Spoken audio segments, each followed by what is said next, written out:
여러분 안녕히 주무셨습니까? 참 좋은 아침입니다. 우리 2016년 8월 29일 월요일 말씀으로 드리는 오늘의 본제 함께 합니다. 열왕기상 19장 9절부터 14절까지 말씀을 같이 읽겠습니다. 시작.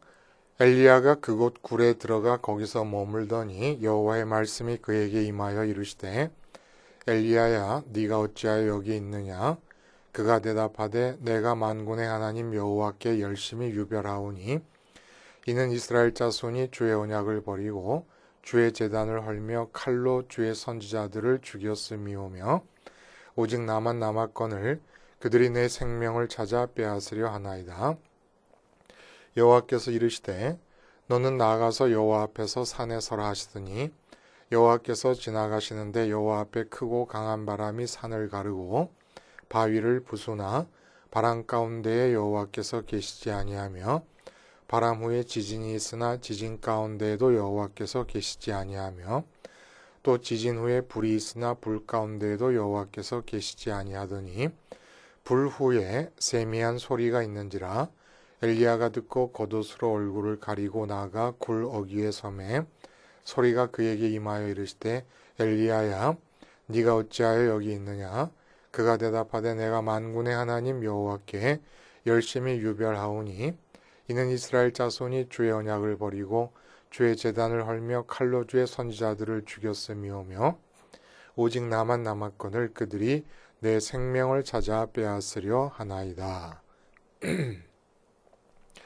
오늘 우리가 함께 읽은 말씀 중심으로 하나님 음성의 데시벨 높이기라는 제목의 하나님 말씀 증거합니다. 하나님 음성의 데시벨 높이기. 데시벨 다 아시다시피 소리의 상대적인 크기를 나타내는 단위입니다. 영어로 소문자 D 그리고 대문자 B를 써가지고 데시벨이 아니라 데시벨이라고 합니다. 그래서 보통 건강한 20대 남성이 조용한 방에서 들을 수 있는 최소한의 소리, 그러니까 거의 고요함에 가깝죠.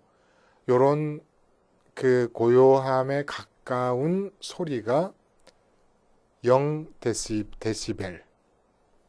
그리고 아주 작은 물방울 하나가 1m 높이에서 마룻바닥에 떨어지는 소리가 1데시벨이라 그래요. 연인이 귀옛말을 속삭일 때 20데시벨, 보통 대화 소리는 45에서 60데시벨. 그러니까 일상 가정의 소음은 한 40데시벨 된다 그래요. 진공청소기가 아마 가정에서 사용하는 전자기기 중에 제일 시끄럽다 그렇습니다. 81.3데시벨이라 그러니까 여기에서 이제 좀 나가서 기차 소리 같은 거 100데시벨 정도, 그리고 제트 엔진의 소음은 150데시벨, 그리고 총을 바로 귀에다 대고 쏘면 160까지 올라간다 그래요. 근데 80데시벨 이상의 소음이 되면 오랫동안 듣다 보면은 청각에 장애가 생기고 120, 140 정도 되면 사람이 고통을 느끼기 시작한답니다. 이건 누구보다 잘 알죠, 제가. 저희 가족이 살고 있는 이 강릉의 아파트는 여러분 그 빨간 마우라라는 노래 들어보셨어요? 빨간 마우라는 하늘에 사나 이런 노래 있어요. 그 빨간 마우라의 파일럿들의 본고장이라고 합니다. 강릉에 있는 전투 비행대가. 근데 그 빨간 마우라의 전투 비행대가 아파트에서 직선거리로 한 3km 정도도 채 안 돼요. 그러니까 전투기들이 이륙할 때 나는 그 제트 엔진의 소리, 또 엔진을 가열할 때, 뜨기 전에 가열할 때 이 소리가 여름에 문을 열어놓고 살면은 전투기가 이륙할 때는 전화 통화가 불가능합니다. 야간 비행을 또 하는데 8시, 9시 돼서 이제 텔레비전에서 뉴스를 듣잖아요. 뉴스 소리가 아무것도 안 들려요. 전투기가 이륙할 때는. 기가 막힌 얘기입니다. 그 전투기 소리가 150데시벨인데 뉴스 소리가 60데시벨밖에 안 되니까 들릴 리가 없지요. 근데 오늘 본문과 연관지어서 이 데시벨은 청각이 아니라 마음이 듣는 소리에도 데시벨이 있습니다. 마음에 들리는 음성의 상대적인 크기가 있다는 거예요. 그래서 어떤 사건의 소리가 예를 들어 비유적으로 150데시벨이 된다 그러면 별의 별 사건들이 다 벌어져도 그 사건들을 눈으로 보고 있고 귀로 듣고 있어도 마음에는 그 소리가 들리지 않습니다. 우리가 마음의 소리만큼은 꼭 이 육체의 청각으로 들어야만 들리는 게 아니라 눈으로 보는 것도 우리 마음에 대해서 뭔가를 말해주고 있잖아요. 강릉 내려와서 여러분들이 복잡한 도심을 떠나서 넓게 펼쳐진 동해바다를 바라보게 되면 그 동해바다가 마음에 말해주는 게 있잖아요. 아, 시원하다. 마음에는 항상 마음은 보면서도 듣는 겁니다. 근데 이 마음이 듣는 소리가 데시벨이 있다는 거예요. 그리고 데시벨이라는 건 소리의 상대적 크기라고 그러지 않았습니까? 상대적 크기. 자, 이러한 어떤 선의예를 가지고 오늘 본문을 보면 이세벨을 두려워해서 엘리야가 도망을 갑니다. 근데 이스르엘이라고 하는 북왕국의 장소로부터 우선 남왕국 유다의 남쪽 경계까지 브엘세베라고 하는 남쪽 경계까지 도망을 하는데 그게 한 142km 정도 돼요.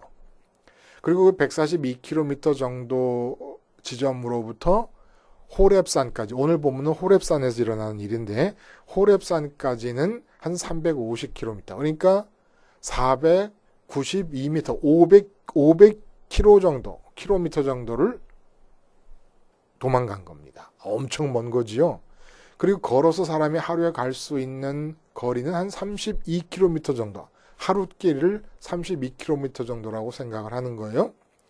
근데 350km, 브엘세바에서 시내산, 호렙산이라고도 하는데 여기까지 350인데 40주 40야를 걸렸어요. 그러니까 하루에 보통 그냥 건강한 사람이 32km를 걸으면 10일 좀 지나면 도착할 수 있는 거리인데 40주 40야를 걸어서, 그러니까 보통 하루에 9km 정도 걸었다는 얘기예요. 그래서 도달을 한 겁니다. 제가 산책을 할 때 2시간 걸으면 9km 걸어요. 그러니까 엘리야가 얼마나 심신이 지쳐 있었는가를 우리가 알 수가 있죠. 어쨌든 이 도망은 엘리야가 온전한 신앙 상태에서 행한 것은 아니라는 걸 우리가 알 수가 있습니다. 이것만 봐도.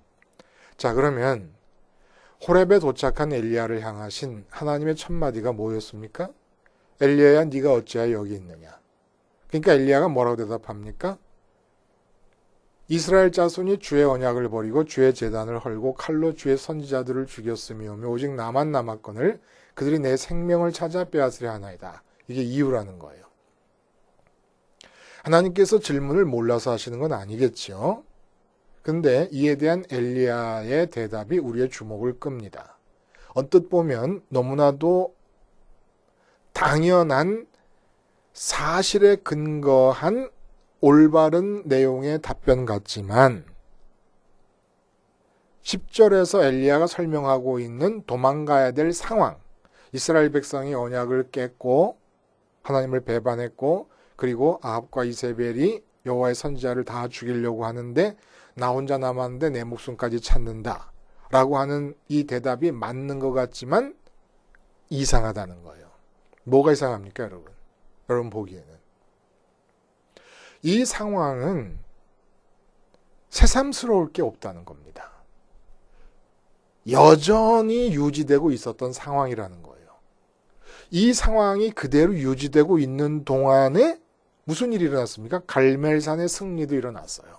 그때도 똑같아요. 이스라엘 백성이 여호와의 언약을 깨뜨리고 저버리고 배반하고 아합과 이세벨이 여호와의 선지자를 다 잡아 죽이고 그리고 가뭄을 예언한 자기도 잡아 죽이려고 혈안이 되었던 상황은 갈멜산에서 위대한 승리를 이끌 때나 이세벨의 위협을 느끼면서 무서워서 호렙까지 도망을 오는 이 상황에서나 똑같다는 겁니다.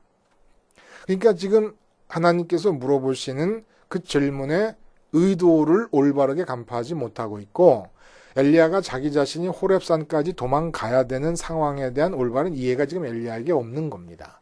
왜냐하면 엘리야가 대답 속에 묘사하고 있는 상황은 갈멜산 대결의 때에도 여전히 지속되고 있었던 거기 때문에 그것이 이유가 돼서 도망갔다는 말은 말이 안 된다는 거예요.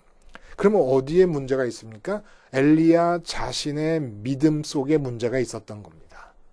상황이 문제가 아니라 상황은 새삼스러울 게 없는 거였다는 겁니다. 어떤 상황이 주어져도 우리는 갈멜산처럼 될 수도 있습니다. 갈멜산의 삶을 살 수가 있어요. 그런데 우리 마음에 내가 이렇게 꼴꼴나게 살고 형편없이 살고 불안에 떨고 재미없이 사는 것이 상황 때문이다. 이 세상에 있는 어떤 존재, 마누라 때문, 남편 때문이다, 돈 때문이다라는 생각이 들면 지금의 엘리야와 똑같은 상황이라는 것을 염두에 두면 좋습니다. 뭔가 잘못 알고 있다는 거예요. 상황이 어떻기 때문에 갈멜산의 삶이 안 나타나는 게 아닙니다. 승리의 삶이 안 나타나는 게 아니라는 거예요. 그러면 왜 도망을 가야 됐을까?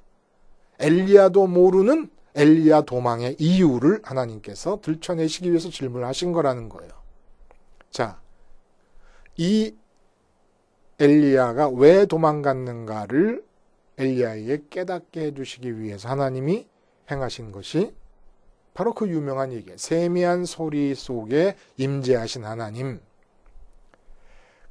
산을 가르고 바위를 깨버리는 강한 바람 속에도 계시지 않고, 지진 속에도 계시지 않고, 불 속에도 계시지 않고, 이 강한 바람과 지진과 불이 다 지난 뒤에 세미한 소리와 함께 하나님께서 엘리야에게 임재하셨다. 이 이야기를 가지고 우리는 이렇게 해석들 합니다. 하나님과의 만남은 이렇게 강한 바람이라든지 지진이라든지 불 같은 외적 현상을 통해서 이루어지는 것이 아니라 세미한 음성을 들을 때 가능하다. 그래서 이 장면과 우리는 뭘 자꾸 연상을 하느냐 하면은 예수님께서 말씀하셨던 것처럼 시끄러운 시장통을 벗어나서 골방에 들어가 아무도 안 보는 고요한 가운데 하나님께 기도드리기. 예수님이 한적한 곳을 찾아가서 기도드리신 그 장면. 예수님이 새벽 미명에 이슬을 맞으며 제자들도 없는 상황에서 혼자서 기도를 드리시던 그런 장면. 이런 것들과 연상을 짓게 됩니다. 근데 장소가 고요한 것과 하나님의 음성이 세미하다는 것은 좀 다른 얘기예요. 본문을 이렇게 해석을 해봅니다. 500km나 떨어진 호렙산으로 도망가겠다는 마음은 엘리야가 가졌지만은 8절에 보면은 천사가 이렇게 얘기해요. 네가 목적지에 도달하지 못할지 모른다. 그러니 음식을 먹어라. 이렇게 얘기합니다. 그런 거 보면은 하나님께서 도망가겠다고 마음을 먹은 엘리야의 발길을 호렙산으로 이끌었다고 볼 수가 있습니다. 그러면 이 호렙산에서 무엇이 일어났습니까?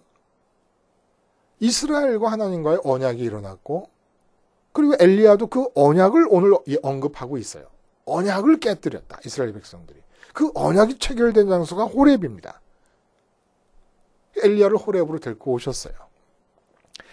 그래서 이스라엘 백성을 당신의 백성으로 삼으시고 이스라엘 백성이 여호와 하나님을 자기들의 하나님으로 삼는 언약이 체결될 때 우선 언약이 체결되고 언약이 지켜지려면 상대방을 서로 만나야 되지 않겠습니까? 그래서 하나님의 이스라엘 백성들을 향하신 첫 번째 임재 사건과 만남의 사건이 일어납니다. 근데 이때 하나님께서 임재하실 때 나타나는 부수적인 현상들에 대한 묘사가 여러분 기억하시는 대로 이렇게 돼 있어요. 출애굽기 19장 보면은 우레와 번개와 빽빽한 구름이 산 위에 있고 나팔 소리가 매우 크게 들리니 진중에 있는 모든 백성이 다 떨더라. 모세가 하나님을 맞으려고 백성을 거느리고 진에서 나오매 그들이 산기슭에 있는데 시내산의 연기가 자욱하니 여호와께서 불 가운데서 거기 강림하심이라. 연기가 옹기까마 연기같이 떠오르고 온 산이 크게 진동하며 나팔 소리가 점점 커질 때에 모세가 말한즉 하나님이 음성으로 대답하시더라. 이렇게 되어 있습니다. 보세요. 우리는 본문을 통해서, 오늘 본문을 통해서 세미한 음성 가운데 하나님이 임재하시다 이렇게 자꾸 얘기를 하는 거예요. 근데 하나님이 언약을 맺으시기 위해서 첫 번째로 선민들에게 강림하셔서 만남을 이루실 때 우레소리가 동반되고 아무도 나팔 불고 있지 않는데 갑자기 나팔 소리가 매우 크게 들려서 어느 정도 크게 들리면 백성들이 무서워 떨 정도로 들렸다는 얘기입니다. 그리고 옹기점에 불같이 불이 임하고 그 가운데 하나님이 강림하시고 그리고 오늘 지진이란 말이 나오는데 산이 크게 진동했다 그래요. 그러는 가운데 하나님이 음성으로 대답하셨다고 얘기하십니다. 세미한 음성 가운데 임재하시는 분이 아니세요. 신약에서 호렙산에서와 같은 사건이 뭐예요? 오순절 사건이에요. 호렙산에서 이스라엘 백성을 당신의 백성으로 삼으신 것과 같은 사건이 오순절 사건을 통해서 주님의 교회가 성립이 됩니다. 새로운 이스라엘의 백성들, 새로운 선민들이 결성이 되기 시작합니다. 그때 사도행전 2장 1절에 뭐라고 그러냐면은 오순절날이 이미름에 그들이 다 같이 한 곳에 모였더니 호련히 하늘로부터 급하고 강한 바람 같은 소리가 있어 그들이 앉은 온 집에 가득하며 바람 소리가 들렸어요. 급하고 강한 바람 소리. 그리고 마치 불의 혀처럼 갈라지는 것들이 불이 보였습니다. 각 사람 위에 임하더니 라고 얘기를 합니다. 그리고 계시록을 봐도 4장 5절에 보좌에 계신 하나님이 어떤 분이시냐? 보좌로부터 번개와 음성과 우레소리가 나고 보좌 앞에 켠 등불 7이 있으니라고 나와요. 그러니까 보좌로부터 음성이 나오는 곳은 보좌에 누가 있기에? 하나님이 계시니까. 하나님으로부터의 음성이 우레소리 같다는 겁니다. 전혀 다 세미한 음성 가운데 임재하시는 분이 아니신 거예요. 이 본문을 그렇게 오해하면 큰일 나죠. 그럼 도대체 어떤 의미가 있는 것이냐? 하나님을 만나잖아요. 하나님을 만날 때는 어떻게 해야 하나님이 만나지느냐라는 겁니다. 그게 시내산 호렙산에서 있었던 500년 전에 있었던 만남을 돌이켜보면 우레와 번개가 빽빽한 구름 가운데 있다. 구름은 하늘과 땅을 가르는 겁니다. 우레와 번개가 치게 되면 모든 사람들이 땅을 보고 살다가도 하늘을 쳐다보게 됩니다. 구름 위를 쳐다보게 됩니다. 이게 하나님과의 만날 때의 마음가짐의 첫 번째 조건이에요. 하늘을 향해야 됩니다. 그리고 나팔 소리라는 거는 밭에서 일을 하고 이렇게 뭐 집안에서 살림을 살다가도 나팔 소리가 들리면 모든 일을 다 멈추고 한 자리에 모여서 지시를 받아야 됩니다. 외적이 침입한다든지 뭐 무슨 큰 사태가 났다든지 뭐 아니면 누가 사고를 당했는데 우리가 구하러 가야 되겠다든지 이런 비상시국의 나팔을 불므로써 이 땅의 모든 일을 멈추라는 얘기예요. 그러니까 하늘을 쳐다보라. 이 땅의 모든 일을 멈추어라. 그리고 불이라는 게 옹기점의 불이라는 것은 그 옛날 사람들에게 옹기점이 이 대장장이가 일하는 곳 아닙니까? 가장 강한 금속성 기구들이 옹기점의 불 속에서 녹아서 물이 돼버립니다. 그러니까 불이 상징하는 것은 하나님을 만날 때 내 앞에 하나님 말고 다른 존재가 있으면 불살라져 없어져야 된다는 거예요. 그리고 산이 진동한다는 것은 하나님 앞에서는 이 세상에서 아무리 견고한 것일지라도 견고한 게 없다는 얘기입니다. 권력이 견고한 것 같아요. 바벨론이 견고한 것 같고 아수르가 견고한 다 없어져 버렸어요. 지금의 미국과 지금의 중국과 뭐 지금의 일본이 견고한 것 같아요. 하나님 앞에서 견고한 게 아무것도 없다는 뜻입니다. 이런 마음을 가지라는 거예요. 아직도 미국이 견고한 것 같아서 미국을 마음에 붙여놓고 우리나라를 생각한다. 아직 하나님 못 만난다는 겁니다. 저는 미국의 도움이 하나님 섭리 안에서 있으면 좋겠어요. 그러나 신앙적으로 볼 때, 미국을 무조건 정치적으로 반대할 필요도 없고 무조건 끌어들이는 무슨 사대주의적 근성을 갖고 대할 필요도 없습니다. 그러나 저는 개인적으로는 미군이 주둔하는 것이 좋게 여겨지는 사람입니다. 그러나 신앙적으로 볼 때는 하나님보다 미국이 더 든든하다 그러면 산이 진동해야 만나지는 하나님은 못 만난다는 거예요. 그런 마음을 갖고 있으면. 이런 의미에서 오늘 하나님께서 강한 바람이 산을 가르고 바위를 쪼개는 가운데 안 계시고, 지진이 일어난 가운데 안 계시고, 불이 붙는 가운데 안 계시고, 세미한 음성의 소리가 나는 곳에 계셨다는 얘기는 엘리야가 하나님을 느끼고 살아계신 분으로 체감하는 정도를 등급별로 보여주신 거다, 이런 얘기입니다. 근데 세미한 소리 가운데 하나님이 계신다는 것은 세미한 소리 가운데 엘리야가 지금 하나님을 듣고 있다는 것이 이제부터는 하나님 만날 때 전부 세미한 소리 가운데 들어라, 그 뜻이 아니라는 거예요. 세미한 소리로만 하나님이 들리는 상태이기 때문에 이세벨의 위협이 강한 바람같이 몰아치니까 갈멜산에서처럼 하나님의 살아계신 음성이 들리지 않았던 겁니다. 이세벨의 위협이 지진같이 느껴지니까 하나님의 음성이 세미한 소리로밖에는 못 듣는 그런 수준이 되어버렸기 때문에, 하나님의 음성이 거의 10데시벨 정도로 낮아져 버렸기 때문에 전투기 같은 소리인 이세벨의 위협이 들릴 때 하나님의 살아계신 음성은 전혀 못 들었다는 거예요. 그래서 갈멜산에서는 거꾸로예요. 아합 왕의 소리, 이세벨의 죽이겠다는 소리, 450명 바알 선지자들이 자기들의 신을 부르는 소리로 얼마나 악을 썼습니까? 450명의 선지자들이. 응? 바알 선지자들이. 그런데 그 소리가 텔레비에서 나오는 뉴스 소리 같았던 거예요, 엘리야에게. 왜냐하면 하나님의 음성이 전투기의 이륙 소리처럼 160데시벨을 때렸으니까. 그러니까 60데시벨에 불과한 그 바알 선지자들의 그 함성은 들리지도 않은 거였습니다. 그러니까 거기서 장쾌한 승리가 일어났던 거예요. 어떻게 우리의 삶 속에 하나님의 승리가 주어집니까? 하나님의 음성의 데시벨이 높아지면 되는 거예요. 하나님의 음성의 데시벨이 160데시벨을 때리면 되는 거예요. 근데 세미한 음성으로 다 낮춰져 버렸어요.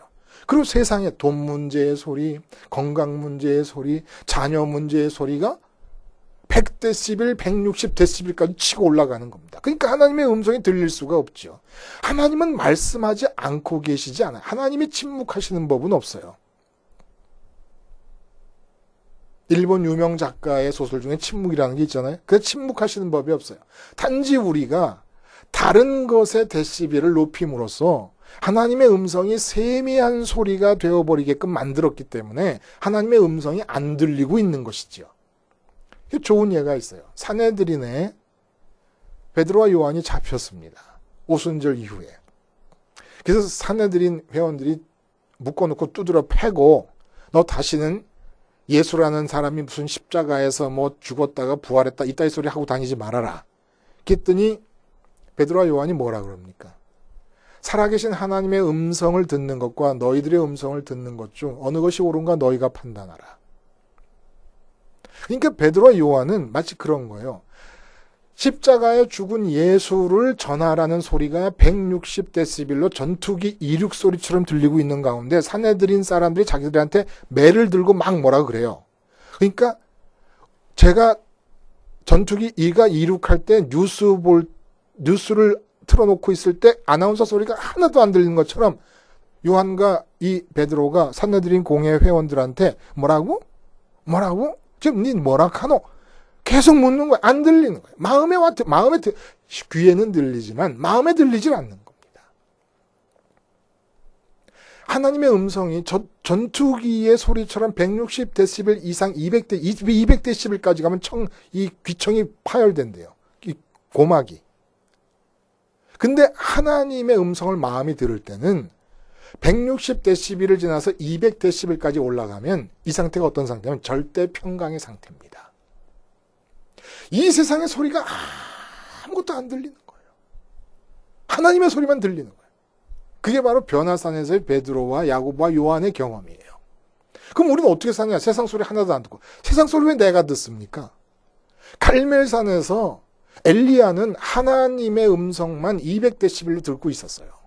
바알 선지자들이 난리를 치는데 아합과 이세벨이 죽이겠다고 난리를 치고 있는데 아무 상관이 없어요. 근데 아합과 이세벨과 바알 선지자 이 모든 자들의 음성을 하나님이 들으시고 심판을 하십니다. 하나님이 들으시고 대응을 하시고 반응을 하십니다. 하나님은 0데시벨뿐만 아니라 마이너스 데시벨까지도 다 듣고 계시는 분이시니까 작은 소리에서 큰 소리까지. 그 우리가 듣고 반응할 필요가 없다는 얘기예요. 엘리야가 왜 도망 왔습니까? 네가 왜 여기 있느냐? 왜 호렙산, 갈멜산에 있던 자가 왜 지금 호렙산에 도망 와 있느냐? 그러니까 엘리야가 이러쿵저러쿵 얘기를 합니다. 나를 죽이려고 해서 내가 도망 왔습니다. 하나님 묻습니다. 갈멜산에서는 너를 죽이려고 하지 않았더냐? 그 넌 왜 도망 온 줄 아느냐? 내 음성이 이세벨의 위협 앞에서 너무 세미한 음성이 되어버렸다. 왜 그렇게 된 겁니까? 빨리 하나님께로 V자를 그리며 승리의 갈멜산에서 마음을 하늘에 계신 하나님께로 드렸어야 되는데 승리에 머물고 있어. 이 땅에 머물고 있었기 때문에 땅에 머물고 있으면 땅의 소리가 큰 거예요. 비행장의 전투기 이륙 소리가 아무리 커도 10km 떨어진 곳에서는 아득하게 들립니다. 근데 땅의 승리에 마음이 붙어가지고 갈멜산의 승리 마음이 붙어가지고 하나님께로 가야 될 마음이 하나님께 가지 않고 땅에 머물러 있다 보니까 땅에서 들린 이세벨의 소리가 크게 들릴 수밖에 없었지요. 이세벨의 소리가 크게 들리니까 하늘에서 들려주신 하나님의 음성은 세미한 음성이 되어버렸습니다. 그러니까 안 들려요. 안 들리니까 하나님 살아계심이 느껴지지 않지요. 그러니까 40주 40야를 걸어서 350km를 가는 겁니다. 11일 만에 갈 수 있는 거야. 그 아합 왕의 마차 앞에서 달릴 때 그 기백이라 그러면 한 일주일이면 뛰어오지 않았겠습니까? 350km를. 근데 제 힘으로 하려니까 이렇게 힘든 거예요. 이게 왜? 살아계신 하나님 느껴지지 않으니까. 왜? 하나님의 음성이 들리지 않으니까. 왜? 마음이 땅에 붙어 있었으니까. 땅의 소리가 커질 수밖에. 그러니까 하늘에 계신 하나님의 음성이 들리지 않을 수밖에 없지요. 어떻게 해야 됩니까? 우리에게는 하나님께서 기가 막힌 길을 주신 거예요. 주님의 십자가 사건. 어떻게 하나님 음성의 데시벨을 높입니까? 마음이 하늘로 가까이 가야 되지요. 어떻게 우리 마음이 하늘로 가까이 갈 수 있습니까?